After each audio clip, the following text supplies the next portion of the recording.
الحمد لله وكفى والصلاة والسلام على سيدنا محمد المصطفى وأحمد المجتبى وعلى آله الأتقياء وأصحابه الأصفياء أما بعد فأعوذ بالله من الشيطان الرجيم بسم الله الرحمن الرحيم واللاتي يأتين الفاحشة من نسائكم فاستشهدوا عليهن أربعة منكم فإن شهدوا فأمسكوهن في البيوت حتى يتوفاهن الموت أو يجعل الله لهن سبيلا واللذان يأتيانها منكم فآذوهما فإن تابا وأصلحا فأعرضوا عنهما إن الله كان توابا رحيما صدق اللہ العظیم۔ سورۃ النساء کی آیت نمبر 15 اور آیت نمبر 16، اس کا بھی ہم ترجمہ اور تفسیر سیکھیں گے۔ اس آیت کا جو بنیادی مضمون ہے وہ مضمون عورتوں کے استوار کے لیے، عورتوں کی تربیت کے لیے رب العالمین کی طرف سے احکامات ہیں۔ سورۃ النساء کی ابتدا میں کمزور لوگوں کے حقوق بیان کیے گئے، یتیموں کے حقوق بیان کیے گئے کہ یتیموں کے مال میں جبر نہیں کرنا چاہیے، زبردستی نہیں کرنا چاہیے، ان کو کھانا نہیں چاہیے، ناجائز طریقے سے ہڑپ نہیں کرنا چاہیے۔ جو آدمی ایسا کرے گا ان قریب اپنے پیٹ میں آگ بھرے گا، وہ مال آگ کی صورت میں اس کے پیٹ میں جا رہا ہے۔ اور اس کے بعد صنف نازک عورت کے حقوق بیان کیے گئے کہ عورت اس کو میراث سے یہود و نصارہ، ہندو، باقی مذہب والے محروم کرتے تھے، اور شومی قسمت ہے، بدقسمتی ہے کہ آج کے مسلمان بھی بچی کو، عورت کو، بیوی کو میراث سے محروم کرنا ایک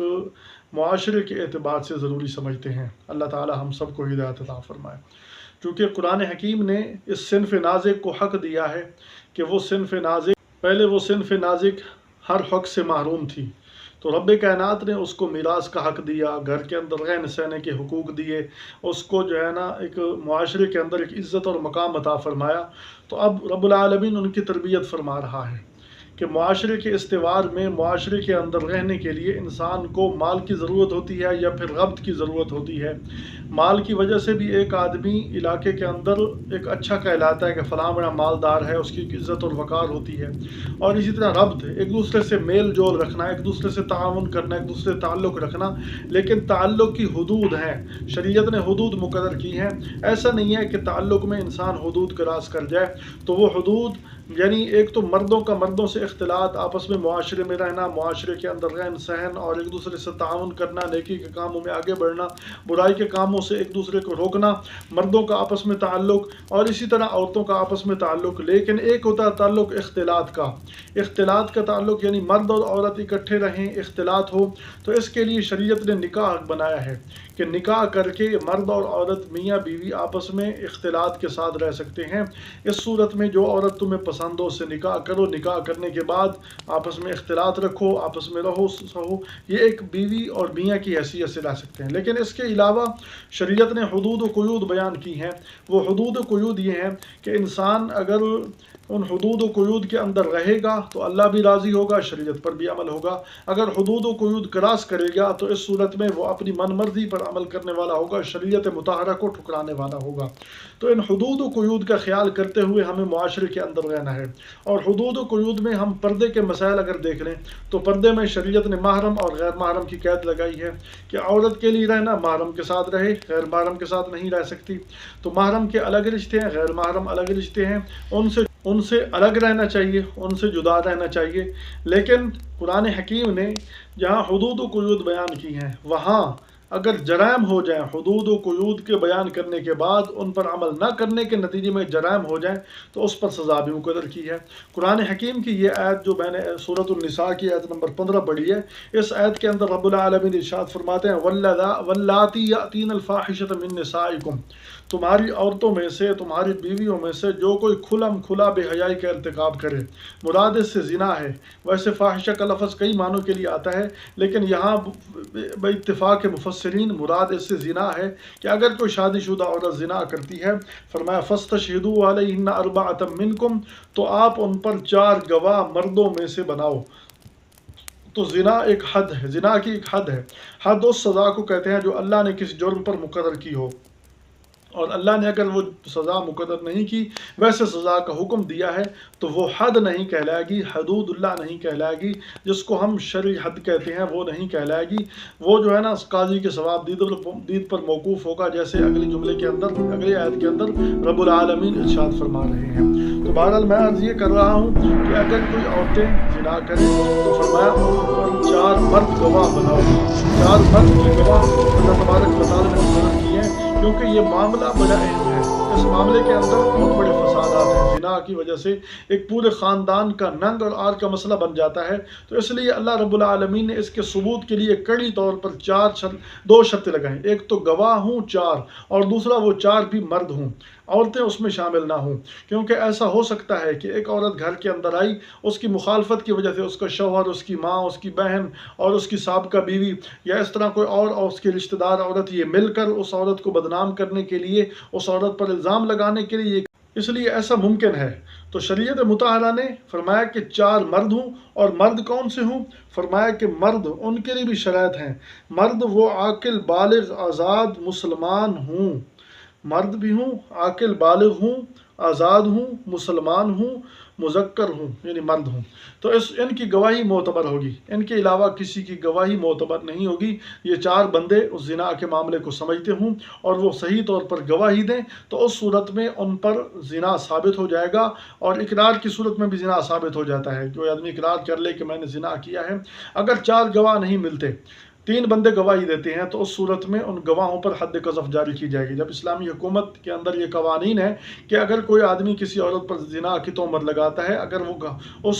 زنا کو شرعی حدود کے اندر رہ کر ثابت نہیں کرتا، 4 گواہ نہیں لاتا، 3 گواہ لاتا ہے یا 1 گواہ لاتا ہے، 2 لاتا ہے، تو اس صورت میں ان پر حد قذف جاری کی جائے گی۔ اور وَلَا تَقْبَلُوا لَهُمْ شَهَادَةً أَبَدًا کا قانون بھی ہے کہ کبھی بھی ان کی شہادت قبول نہیں کی جائے گی۔ تو اس لیے فرمایا کہ ان پر 4 گواہ لاؤ۔ بعض فقہا نے یہاں یہ مصلحت بیان کی ہے کہ 2 گواہ مرد کے لیے، 2 گواہ عورت کے لیے، کیونکہ یہ 2 الگ الگ معاملے انہوں نے شمار کیے، مرد کا زنا الگ، عورت کا زنا الگ، اگرچہ فعل دونوں سے اکٹھے ہوا ہے، لیکن چونکہ 2 شخصیات ہیں، اس لیے دونوں پر 2 گواہ ہوں، اور مرد گواہ ہوں، عاقل بالغ ہوں، مسلمان ہوں، اور فرمایا کہ وہ گواہی دیں، زنا کا ثبوت کریں۔ فرمایا کہ جب ایسا کریں، فَإِن شَهِدُوا، اگر گواہی دے لیں، فَأَمْسِكُوهُنَّ فِي الْبُيُوتِ، تو ان کو گھروں میں قید کر دو، ان کو گھروں کے اندر قید کر دو، اتنا قید کرو، ان کا باہر آنا جانا بند کر دو، کسی سے ملنا جلنا بند کر دو، حتیٰ یتوفاہن الموت، یہاں تک کہ وہیں گھٹ کر مر جائیں، گھٹن کی وجہ سے ان کو موت آ جائے، اسی گھر کے اندر محبوس رہ کر وہ مر جائیں، کسی سے ان کا ملنا جلنا باقی نہ رہے، او یجعل اللہ لہن سبیلا، یا اللہ پھر ان کے لیے اور راستہ بیان کریں۔ تو یہ ابتدا پھر رب کائنات نے ان کے لیے اور راستہ بیان کر دیا، الزانیۃ والزانی فاجلدوا کل واحد منہما 100 جلدہ، فرمایا کہ زنا کرنے والا مرد، زنا کرنے والی عورت، فرمایا ان ہر ایک کو 100 کوڑے لگائے جائیں، یہ غیر شادی شدہ کے لیے ہے، اور جو شادی شدہ ہوں ان کے لیے رجم ہے، رسول اللہ صلی اللہ علیہ وسلم کے عمل سے ثابت ہے، ان کو رجم کیا جائے گا۔ حضرت معاذ اسلمی رضی اللہ عنہ کے ساتھ ایسا معاملہ پیش آیا، اسی طرح ایک عورت کے ساتھ ایسا معاملہ پیش آیا صحابہ اکرام کے زمانے میں، تو ان کو عملی طور پر ان کو رجم کیا گیا، یعنی ان کو پتھر مار مار کر ان کو قتل کر دیا جائے۔ فرمایا او یجعل اللہ لہن سبیلا، یہ ہے ان کے لیے سبیل۔ آگے فرمایا واللذان یأتیانہا منکم فآذوہما، جو 2 مرد ایسا کام کریں، 2 مرد وہ زنا کا ارتکاب کریں، یا 2 مرد آپس میں عمل قوم لوط والا کریں، لواطت والا عمل کریں، فرمایا فآذوہما، تو ان کو ایذا دو۔ احناف کے نزدیک یہ فعل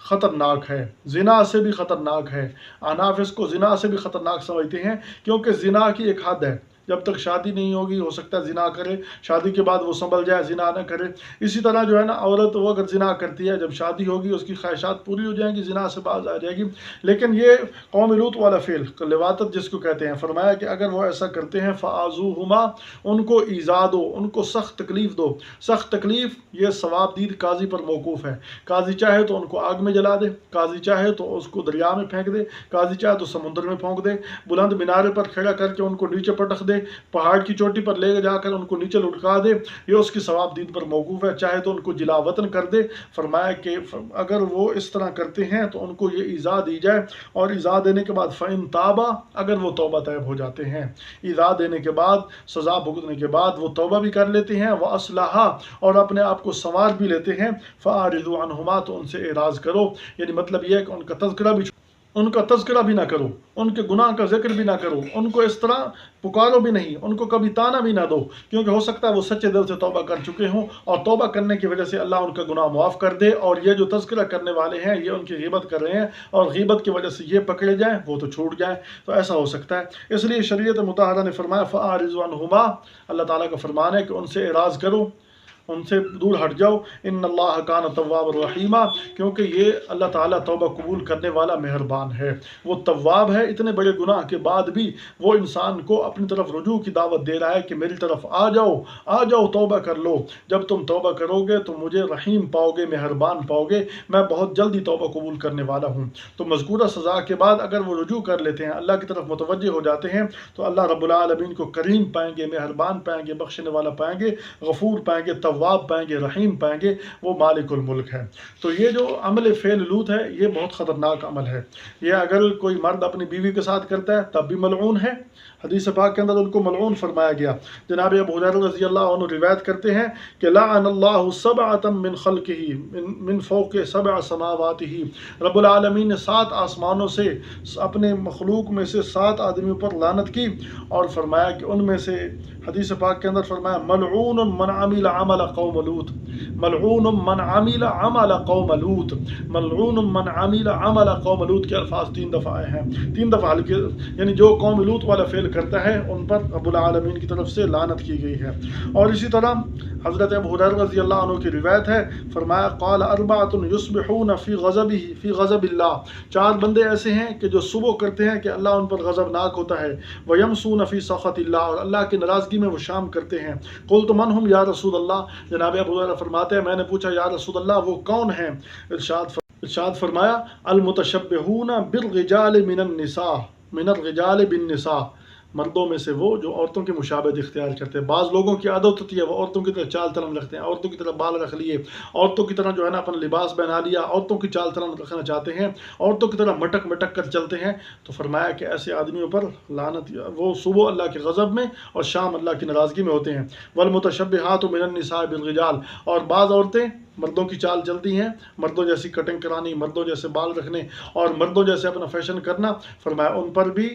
حدیث پاک کے اندر فرمایا کہ ان پر اللہ صبح غضبناک ہوتے ہیں اور شام کو ناراض ہوتے ہیں۔ اور فرمایا کہ والذی یأتی البہیمہ، اور وہ آدمی جو کسی جانور کے ساتھ برائی کا ارتکاب کرتا ہے، اور فرمایا والذی یأتی الرجال، اور جو کوئی مردوں کے ساتھ برا فعل کرتا ہے، تو یہ صبح اللہ کے غضب میں اور شام اللہ کی ناراضگی میں ہوتا ہے۔ اور حضرت ابن عباس رضی اللہ عنہما کی روایت ہے، ارشاد فرماتے ہیں کہ رسول اللہ صلی اللہ علیہ وسلم نے فرمایا من وجدتموہ، وہ آدمی جس کو تم پاؤ یعمل عمل قوم لوط، قوم لوط والا عمل کر رہا ہے، فقتل الفاعل والمفعول به، فاعل اور مفعول وہ دونوں کو قتل کر دو۔ اتنے خطرناک یہ معاملہ ہے، اس لیے اللہ تعالیٰ سے معافی بھی مانگنی چاہیے، اللہ تعالیٰ سے محفوظ رہنے کی دعا بھی کرنی چاہیے۔ اور بہرحال خلاصہ یہ ہوا کہ زنا کرنے والا مرد، عورتیں، ان کے لیے اللہ نے رستہ بیان کر دیا ہے، اور قوم لوط والا عمل کرنے والے مرد، ان کے لیے خطرناک سزا بیان کی گئی ہے۔ اللہ تعالیٰ ہم سب کی حفاظت فرمائے، قرآن و سنت پر عمل کی توفیق عطا فرمائے، ہماری لغزشات سے درگزر فرمائے، اپنی رحمت سے ہر گناہ سے بچنے کی توفیق عطا فرمائے۔ وما توفیقنا الا باللہ۔